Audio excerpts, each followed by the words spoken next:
There's no doubt that Donald Trump's cult followers are with him 100%. Doesn't matter what he says, doesn't matter what he does.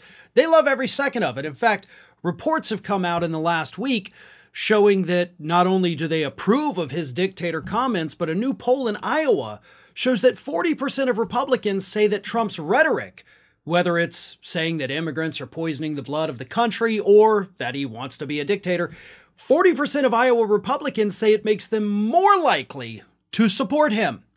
And that brings me to a Christmas Day Q&A. We have a question here from YouTube user Mr. B5610 who says, compliments of the season, Farron. Well, thank you very much. What do you think his supporters will do when Trump shuffles off this mortal coil? Do you think they'll change their allegiances to one of his offspring, maybe someone else waiting in the wings, or will it just dissipate and be seen as a collective movement of madness as the Nazi Party in Germany? And that's a good question, and honestly, it's a question we get, I think, every time I do a Q&A. What happens to Trump's followers when Trump is no longer with us? Now, there are some options, and I think all of them are going to happen. There will be factions that go to his kids, but his kids do not have his, dare I say, charisma. They do not have his ability to work a crowd. Junior is trying his best, but by God, he continues to fall flat on his face because he's just not good at it. He doesn't have what his dad has. So some of them may go over there. Some of them may flock to people like Marjorie Taylor Greene. Some may flock to Jim Jordan or Matt Gaetz or Kristi Noem or Kari Lake. But what happens when that happens is the fracturing, the splintering, the breakups. Some of these people get more extreme, some of them get less extreme. But as a cohesive movement, the movement dies. And the reason for that is because when you tie a political movement to one person, or even one issue, by the way, that movement rises and falls with that person or that issue.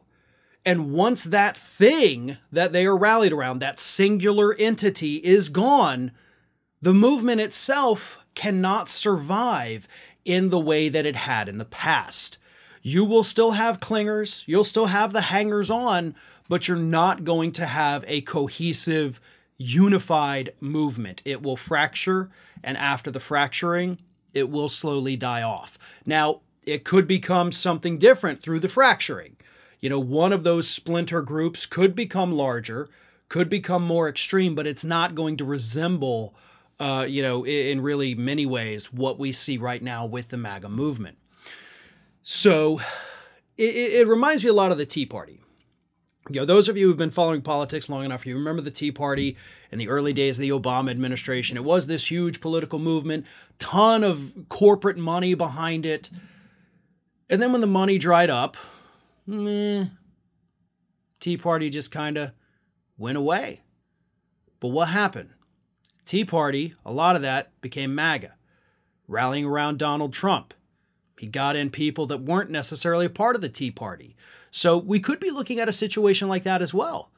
That maybe the MAGA movement does kind of die off a bit, but then reemerges as a new thing, kind of like the Tea Party became MAGA. So there's lots of different options, but honestly, because this one is rallied around a figurehead more than a kind of movement like the Tea Party was, if you want to call it that, I don't think MAGA survives once Trump is gone. Ring of Fire has fresh content 7 days a week, so if you want to be reminded about it, don't forget to subscribe to the channel, hit the little bell to be notified every time a new video goes up.